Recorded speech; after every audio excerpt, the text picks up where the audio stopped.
You know, it's kind of weird when you think about it. Why do we pay good money to get scared? Why do we sit in a dark theater to watch a horror movie or stay up all night reading a thriller?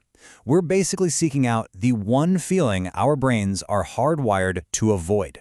So today, we're going to get into that really strange contradiction, our desire for fear.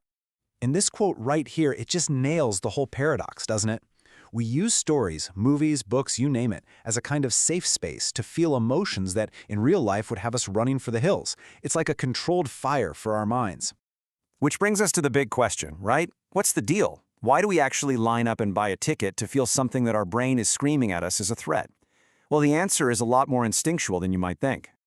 Okay, so to really get this, we've got to look at the two totally different hats that fear wears in our lives. Let's break down this irony. So look at it this way.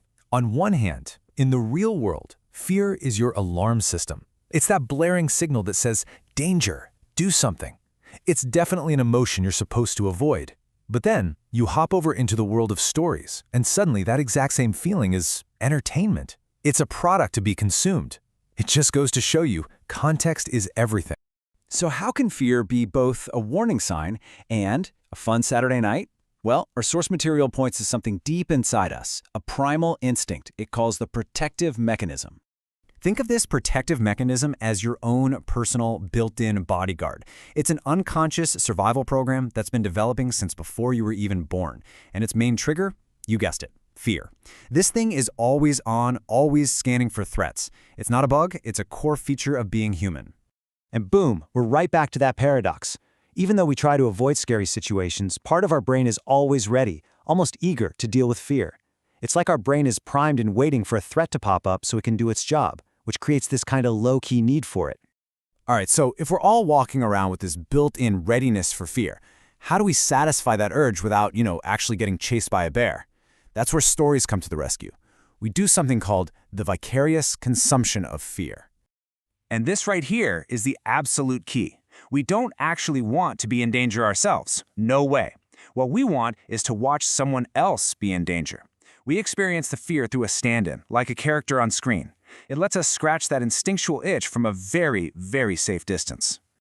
It all breaks down into a really simple but super powerful three-step process. First, you put a character in a story in some kind of trouble. Then, we, the audience, connect with them and feel their fear, but safely from our comfy chairs. Our heart might pound, but we know we're okay. And finally, when the story is over, that deep-seated need to face a threat feels satisfied. We get this amazing sense of release. So this is all really cool psychology, but what's the takeaway here? Well, if you're someone who tells stories, a writer, a filmmaker, anyone creating a narrative, this isn't just some fun fact. This is a fundamental tool for your craft. And remember, this isn't just about horror. Every good story taps into this. Think about it. Will the couple in the romantic comedy get together? Will the heroes save the galaxy? Those are threats, and they trigger this exact same fear instinct. If you want to create stories that really grab people, you have to understand this basic human desire.